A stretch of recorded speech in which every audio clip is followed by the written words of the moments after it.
Bueno, el Señor les bendiga. Vamos a aprovechar el tiempo a buscar en la palabra del Señor lo que Dios tiene para nosotros. Vamos a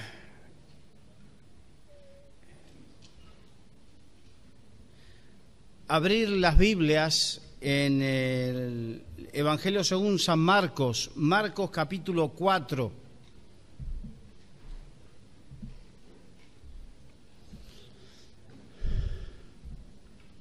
Marcos capítulo 4,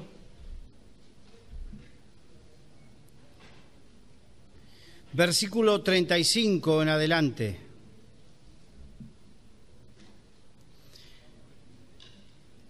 Aquel día, cuando llegó la noche, les dijo: pasemos al otro lado. Y despidiendo a la multitud, le tomaron como estaba en la barca, y había también con él otras barcas. Pero se levantó una gran tempestad de viento y echaba las olas en la barca, de tal manera que ya se anegaba. Y él estaba en la popa durmiendo sobre un cabezal, y le despertaron y le dijeron: Maestro, ¿no tienes cuidado que perecemos? Y levantándose, reprendió al viento y dijo al mar: Calla, enmudece. Y cesó el viento y se hizo grande bonanza. Y les dijo: ¿por qué estáis así amedrentados? ¿Cómo no tenéis fe? Entonces temieron con gran temor y se decían el uno al otro: ¿quién es este que aún el viento y el mar le obedecen? Amén. Yo no sé si alguno de ustedes ha vivido alguna vez alguna tormenta en el mar. Si hay alguno que se ha dedicado a la pesca, ¿alguno de ustedes? No se ve una. Yo viví una pequeña situación, pero era pesca recreativa. Habíamos con unas personas, una vez alquilamos una barca, y en esa barca nos fuimos no muy metidos en el mar, pero porque el patrón de la barca, el que la alquilamos, decía no, se avecina tormenta y nosotros queríamos pescar. Y no los puedo llevar al mejor caladero, al mejor sitio donde hay pesca, porque se avecina tormenta, se avecinan olas de 2 y 3 metros. Claro, para un barco eso no es nada, pero para una barquita como la que estábamos nosotros, olas de 2 y 3 metros era complicado. Entonces nos llevó a otro sitio. Pero aún en ese sitio, al par de horas que estábamos pescando y estábamos ahí muy contentos, pescando, de repente vivimos la experiencia de que llegaron las olas de 2 y 3 metros. Y de repente estábamos ahí arriba en la cresta de la ola y de repente estábamos ahí abajo. Y otra vez ahí arriba y abajo. Y parecía que cuando estabas allá abajo que venía una ola que nos iba a empapar, que nos iba a volcar. Y entonces, aún con esa pequeña experiencia, me di cuenta lo que sería vivir una tormenta en el mar. Y en el mar, esto que habla en el mar es el mar de Galilea o lago de Genesaret. Y allí cuando fui en el año 2012, ahí también de la nada se montó una pequeña tormenta, se armó una pequeña tormenta en el medio del lago. Así que son estas pequeñas experiencias que nos hacen entender este pasaje bíblico. Y para que lo comprendamos mejor, me gustaría que empecemos por el principio, cuando el Señor le dice: pasemos al otro lado. Si nosotros vemos lo que estaba sucediendo, el contexto de este pasaje es que Jesús estaba enseñando, estaba dando las primeras enseñanzas a los discípulos, estaba dando las primeras enseñanzas a todo aquel que se le reunía. Entonces había enseñado la parábola del sembrador, había enseñado que nada oculto, que no haya manifiesto, la parábola del crecimiento de la semilla, la semilla de mostaza. Pero resulta que en medio de todas esas enseñanzas, en un momento, yo no sé a ustedes, pero ¿a cuánto les gusta aprender de la Biblia? ¿A cuánto les gusta cuando viene alguien que tiene la gracia de parte de Dios para abrir la palabra de Dios y hacerte entender y comprender lo que tú no entendías y comprendías? Qué bonito que es, ¿no? A todos nos gusta estar. Esto es un poco el espíritu de María. Ustedes se acuerdan de Marta y María, dos hermanas. Una afanada y turbada, y la otra estaba sentada a los pies de Jesús, deleitándose en lo que Jesús le enseñaba. Y hay muchas veces que la iglesia está muy deleitándose en las enseñanzas, deleitándose en las revelaciones, deleitándose en todo lo bueno que Dios nos da por medio de la palabra. Y de repente, cuando estás en lo mejor ahí deleitándote, viene el Señor y te dice: pasemos al otro lado. Yo estoy seguro que esto habrá descolocado a los discípulos, porque los discípulos estarían esperando otra nueva enseñanza, estarían esperando otra nueva manifestación de milagros, estarían esperando algo en la misma línea de lo que venían viviendo. Y de repente el Señor hace un corte y le dice: pasemos al otro lado. Estaban en una orilla del mar de Galilea y querían ir Jesús los llevó a la otra orilla. Ahora, ¿cuál es el propósito? Más de uno habrá dicho: pero Señor, aquí estamos contentos, aquí estamos seguros, aquí tenemos la comida, la gente se ha agolpado, ha venido tanta gente a escuchar la palabra, estamos teniendo éxito. Ustedes me entienden, ¿no? Éxito. ¿Cuál es el objetivo de irnos al otro lado? La cuestión es que Dios, que sabe más que nosotros, había decidido que había que ir al otro lado.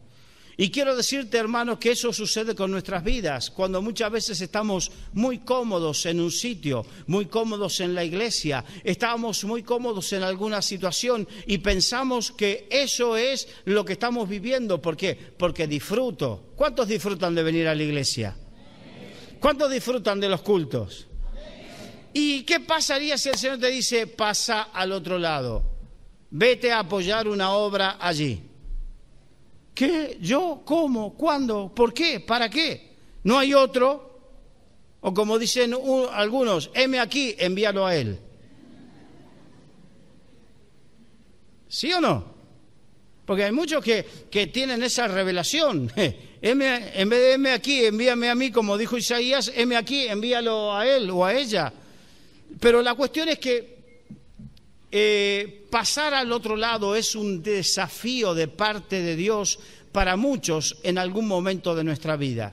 Y creo, hermanos, que algunos hoy podrán sentir el desafío de parte de Dios, de que Dios les está pidiendo pasar al otro lado, dejar la comodidad, dejar la circunstancia favorable y en algunos casos dejar...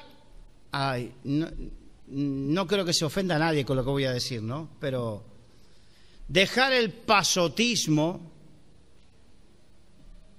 ese pasotismo de que vengo a la iglesia a que Dios me bendiga, a estar en comunión con Dios, a disfrutar con los hermanos, pero ¿y qué? ¿Y qué más? El Señor te está diciendo: pasa al otro lado, pasa al lado de los que sirven, pasa al lado de los que están entendiendo que el Evangelio no es solamente venir a recibir, que la Biblia dice que es más bienaventurado dar que recibir.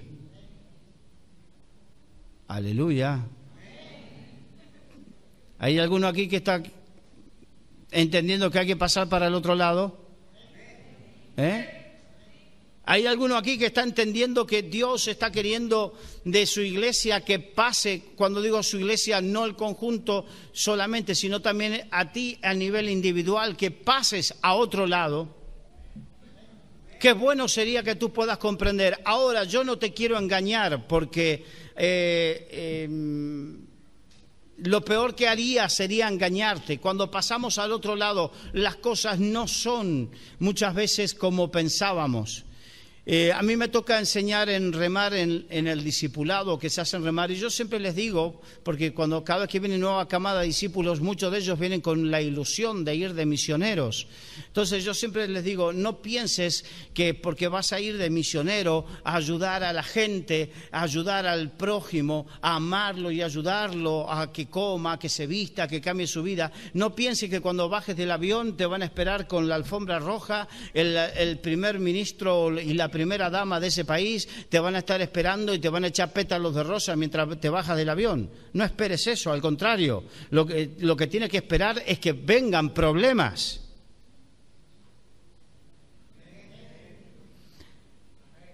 A algunos les digo, no esperes que tu familia te entienda. Al contrario, lo que tienes que esperar es que tu familia diga, este antes estaba loco por la droga, ahora está loco por esta secta.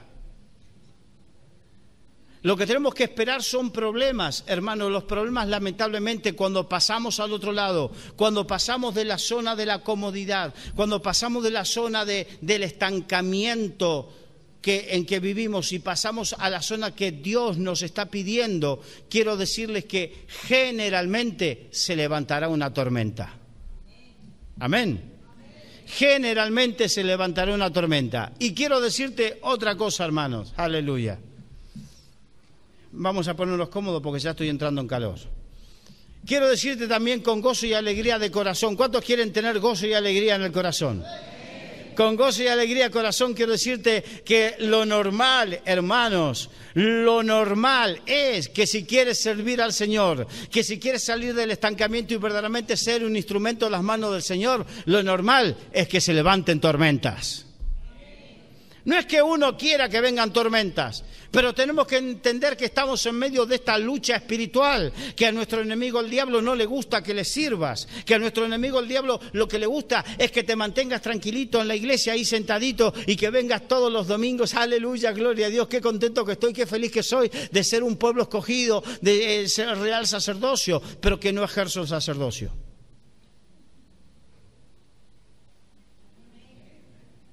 ¡Qué contento que estoy!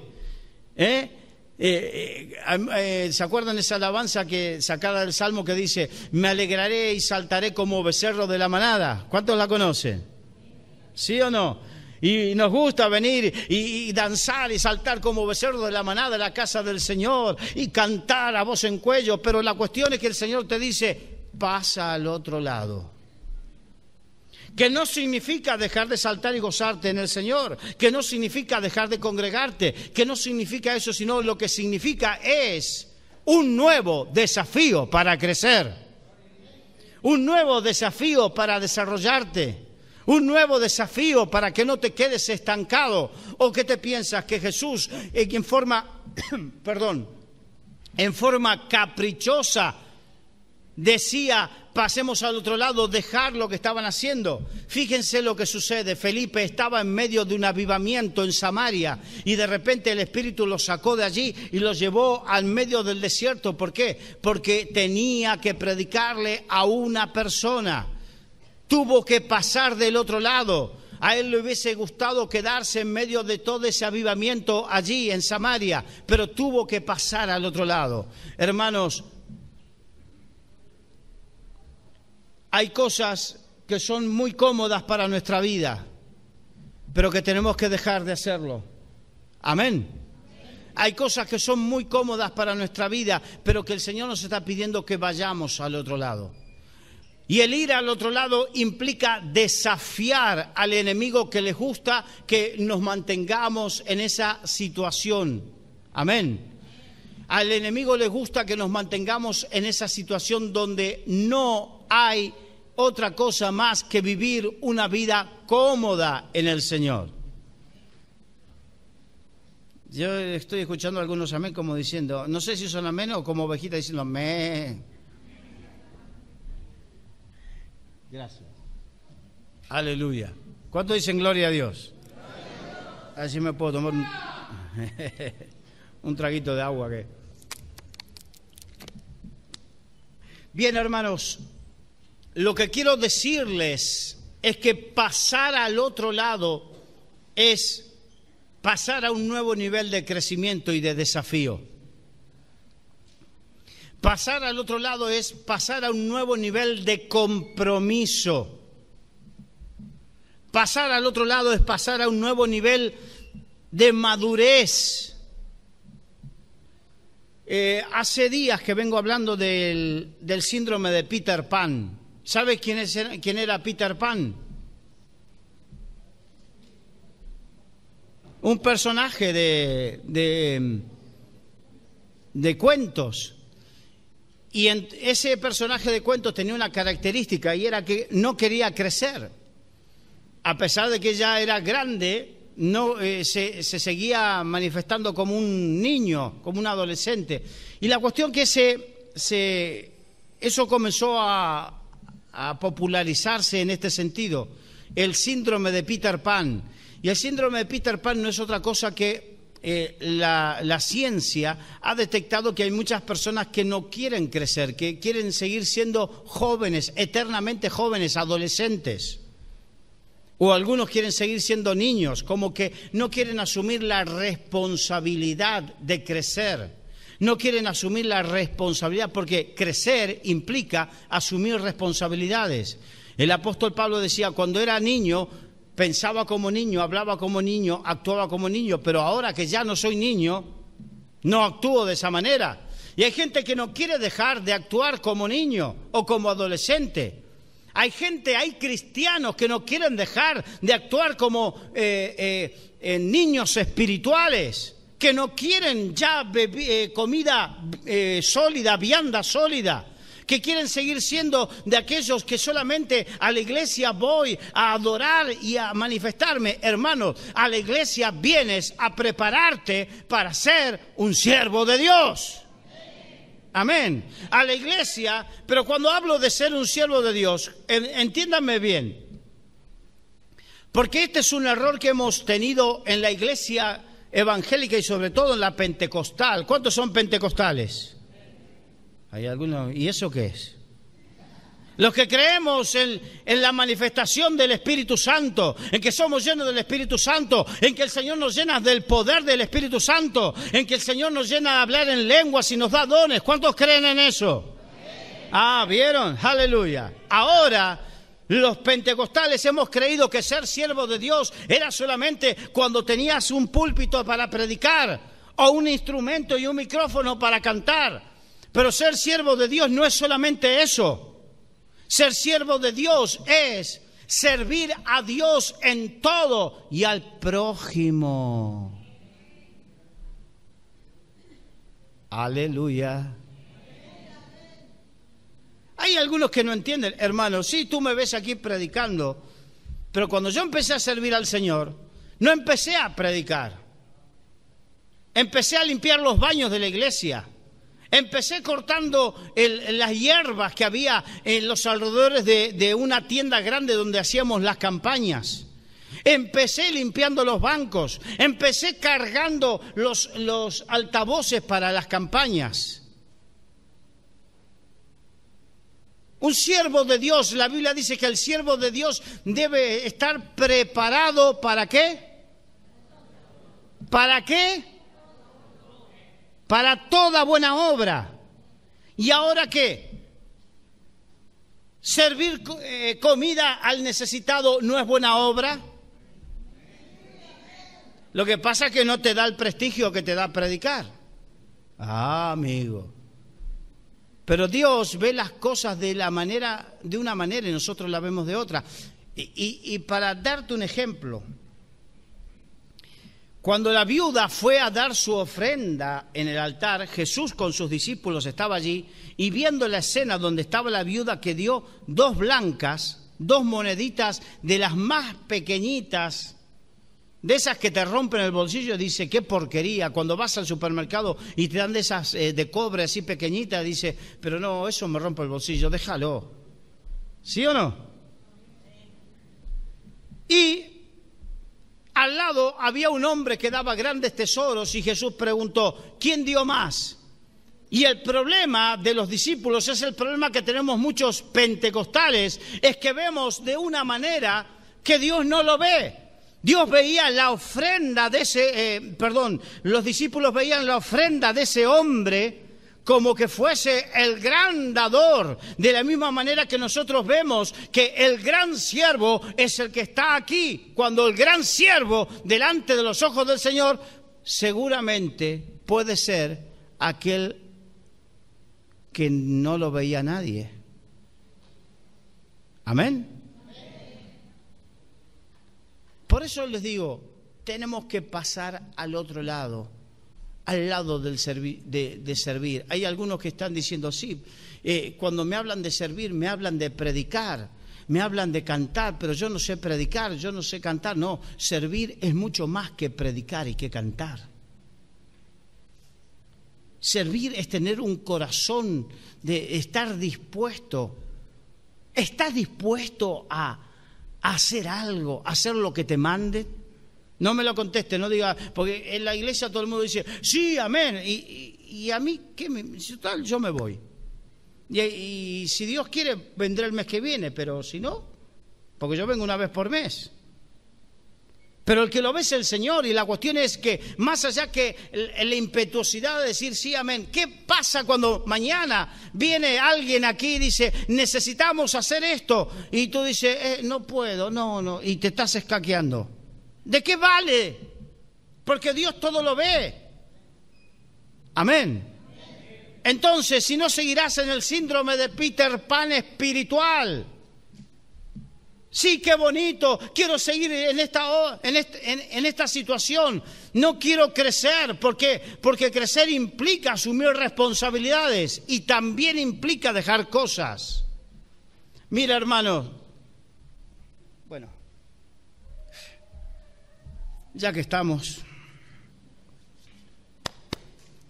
¿cuántos quieren crecer?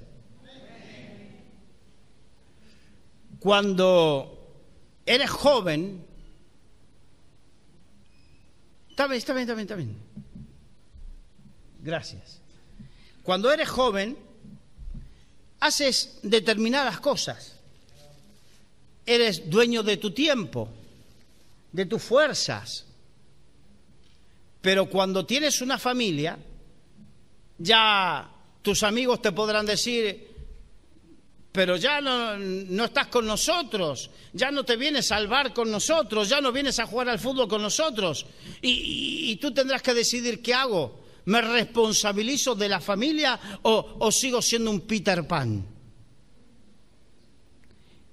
Y te doy este ejemplo para también trasládalo. Lo que significa ser siervo de Dios. Significa, si paso al otro lado y acepto el desafío del Señor, implica que tendré que tomar decisiones en este sentido.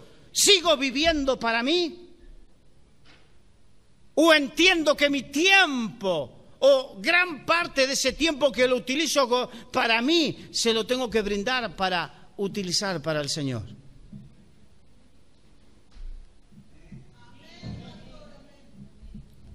¿Están aquí? ¿Habrá alguno que querrá pasar al otro lado en el día de hoy? Amén. Sin mucha convicción. Miren, hermanos, la mayoría de los que estamos aquí venimos de Latinoamérica, ¿sí o no? Levanten la mano los que tuvieron esa bendita gracia de nacer.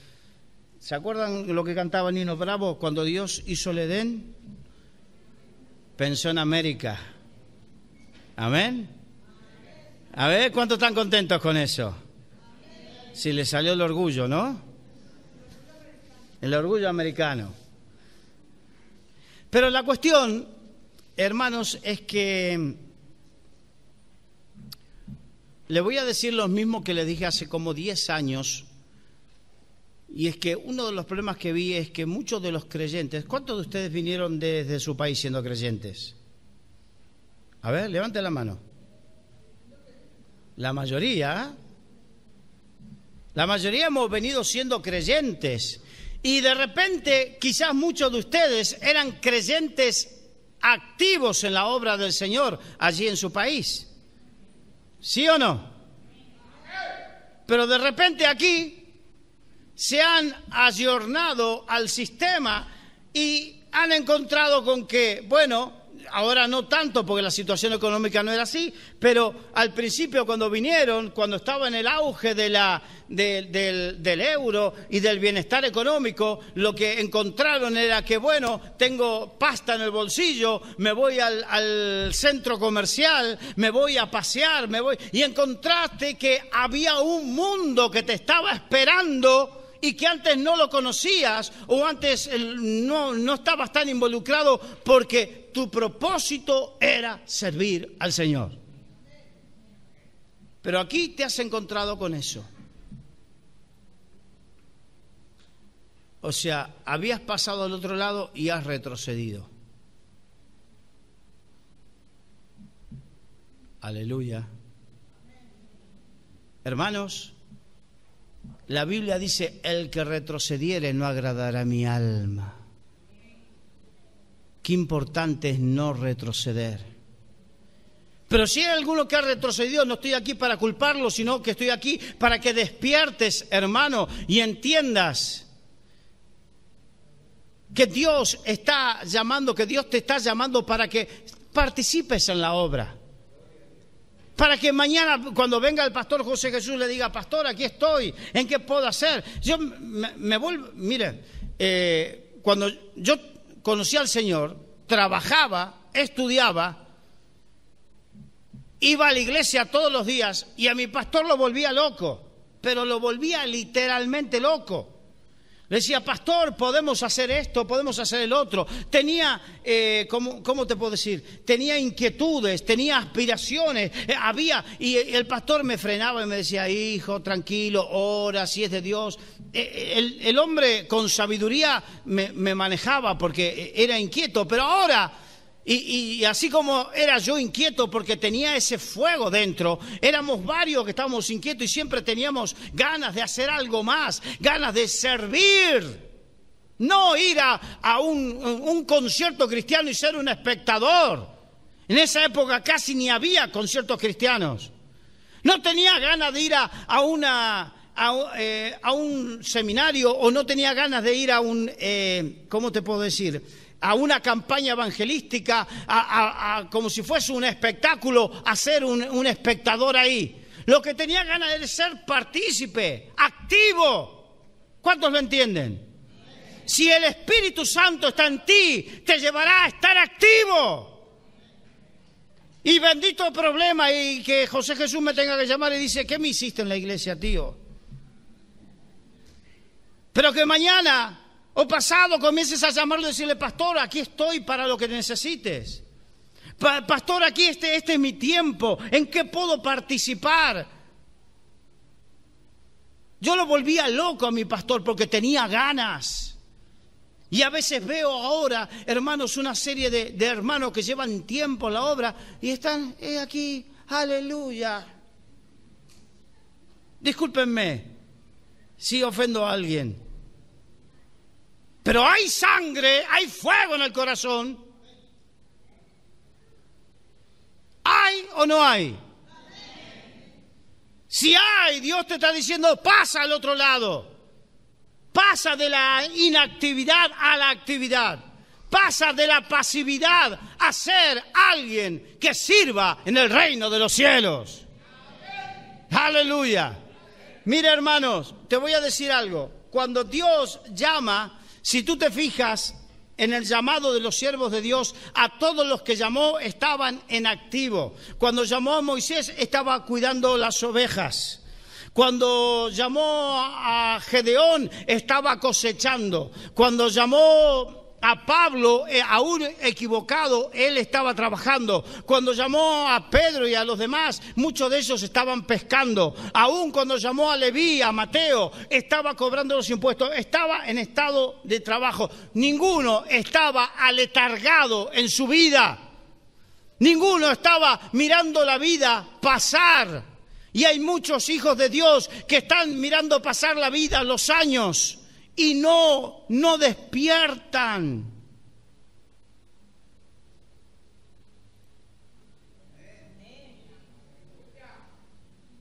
¿Estás dispuesto a despertar? ¿Estás dispuesto a despertar? Aleluya. Cuando despertamos, hermanos, se van a levantar tormentas. Pero tenemos que entender que cuando Dios nos llama, Dios no te deja solo. La Biblia dice, no te dejaré ni te desampararé, estaré contigo todos los días de tu vida hasta el fin del mundo. El problema es que muchas veces creemos que Dios nos deja solo, que Dios nos llama y nos deja solo. A veces parece que está dormido, pero aún en ese parece que está dormido, el Señor no está fuera del control de todas las cosas. Miren, hermanos, y esto es para que entendamos y comprendamos que se vendrán tiempos difíciles. Amén.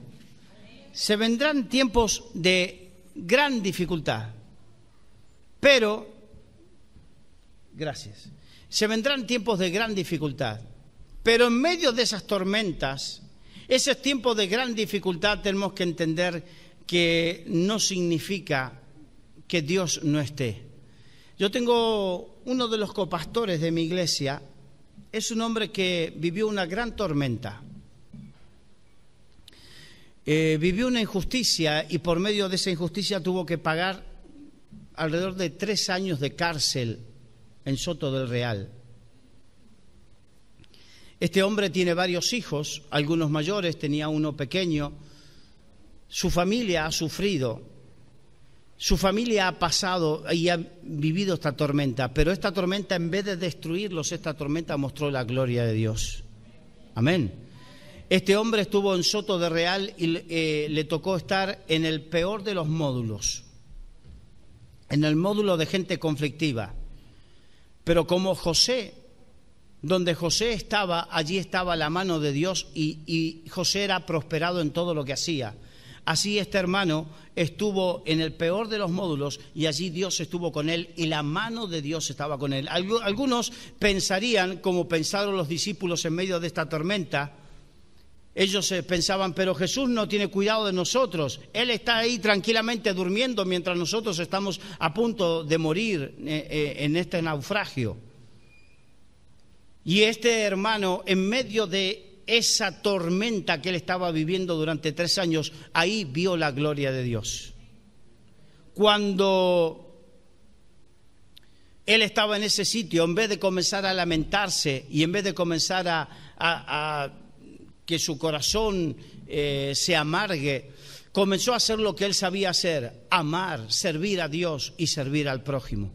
Y comenzó a servir a Dios allí y comenzó a orar por la gente y Dios lo respaldó con milagros. Y comenzó a tener, al principio me contaba que cuando comenzaba a predicar no los dejan estar en grupos más de 4 personas. Entonces se tenía que pasar el día con 4, con otros 4, con otros 4, hasta cuando vieron el ejemplo de este hombre que ya dijeron no hay problema. Y el módulo de él dejó de ser del más conflictivo al único módulo donde no había rebeliones, no había problemas, no había dificultades. Era un módulo ejemplar.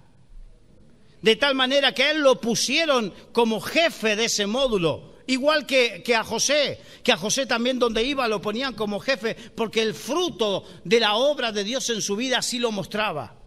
Y este hombre lo pusieron en esa situación de tal manera, hermanos, que cuando había gente conflictiva en otros módulos de la prisión, lo sacaban y se lo mandaban a él. A él le mandaban los más conflictivos de todos, porque no eran creyentes, los oficiales, los guardiacárceles, pero sí lo que veían era la mano de Dios sobre él. Yo me acuerdo, hermanos, que hace un par de años fuimos para fin de año. Fuimos a la cárcel de Soto del Real y estábamos allí, fuimos a predicar, fue un grupo de hermanos a cantar las alabanzas y yo iba a predicar. Y como me gusta a mí siempre sentarme en el fondo, de repente era como un teatro que había en la cárcel para este tipo de actos, la sala de actos.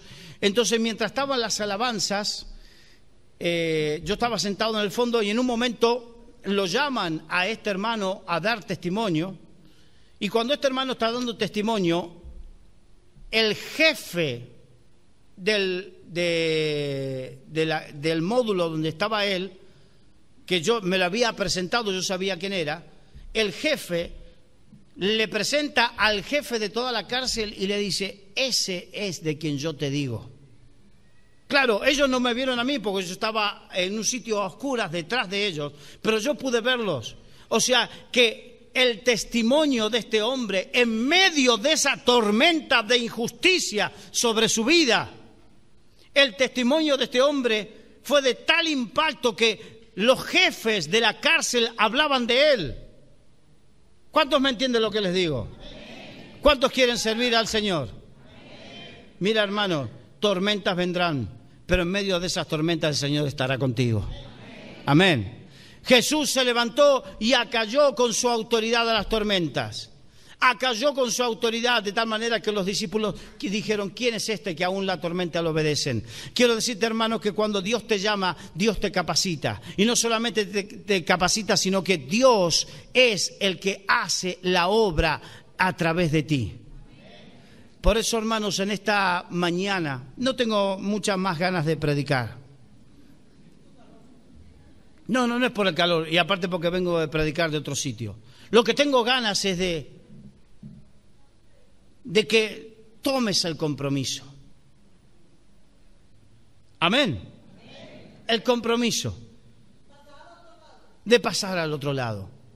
Hay algunos que tienen que tomar el compromiso de una vez. Hay algunos que hicieron el compromiso y se quedaron a medias. Hay algunos que, habiendo cruzado al otro lado, han retrocedido. Hay algunos que siempre estaban esquivando el compromiso. Y quizás algunos lo seguirá esquivando hoy. Pero Dios está llamando a su pueblo. Amén. Y quizás hay alguno, y vuelvo a repetir, que equivocadamente está pensando: bueno, yo serviré al Señor cuando me den la oportunidad de predicar ahí. No esperes eso. La Biblia dice: si en lo poco me fuere fiel, sobre lo mucho te pondré. Comienza a ser fiel en lo que te den. Comienza a mostrar fruto en lo que te den. Comienza a ser de las personas que en aquello que te pongan, y aunque no te guste. Porque, hermano, quiero decirte que al principio no va a ser todo color de rosa que te gusta. Dios te probará el corazón. ¿Amén? Dios probará el corazón. Miren a Jonás. Jonás era un profeta de Dios. Un profeta de Dios. Y cuando Dios lo mandaba a profetizar aquí y allí, él iría y profetizaba. Pero cuando fue a profetizar a Nínive, cuando Dios lo llamó a profetizar a Nínive, él no quiso, él se escapó. Él dijo: no, a Nínive no. Él tenía un problema con los ninivitas. Él tenía una cuestión con los ninivitas. La cuestión es: si Dios te llama, ¿es para hacer lo que tú quieres o para hacer lo que Él quiere?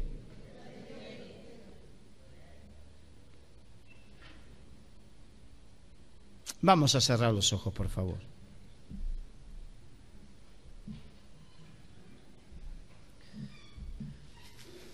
Y qué bueno sería que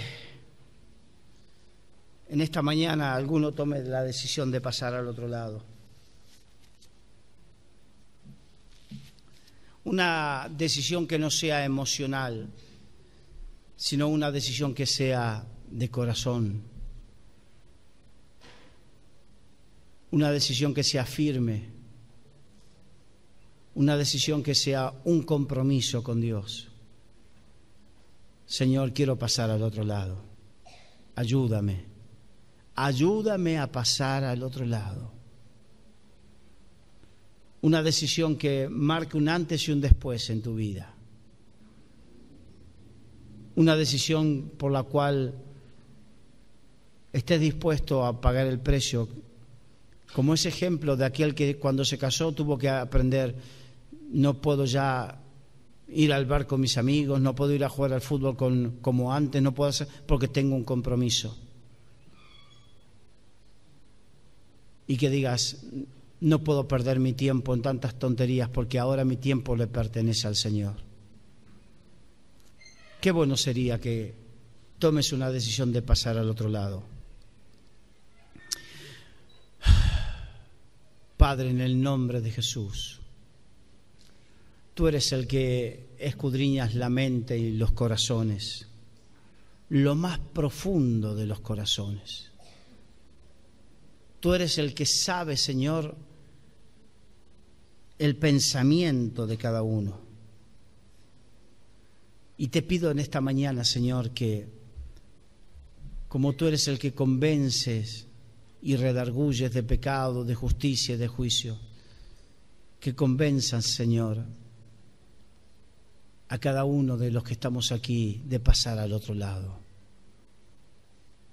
para dejar de ser simples espectadores, para ser hijos e hijas que te sirvan de corazón. Señor, solamente tú puedes hacerlo. Mira, Señor, que hay corazones que están diciendo con sinceridad, heme aquí, Señor. Y hay otros que no, tú conoces los corazones, tú los escudriñas. Gracias, Padre, porque tú lo haces. Gracias, Padre, porque tú lo haces. En el nombre precioso de Jesús. Amén. Y amén. Mira, hermano, recuerda siempre esto, dice, mejor es no prometer que prometer y no cumplir. El gran problema para muchos es que han prometido cosas muy alegremente por ese emocionalismo durante tiempo y no han cumplido durante tiempo delante de Dios. Y Dios los compromisos se los toma en serio. ¿Cuántos lo creen? Y es hora de que nosotros también los compromisos nos los tomemos en serio. Amén. Que el Señor les bendiga, hermanos.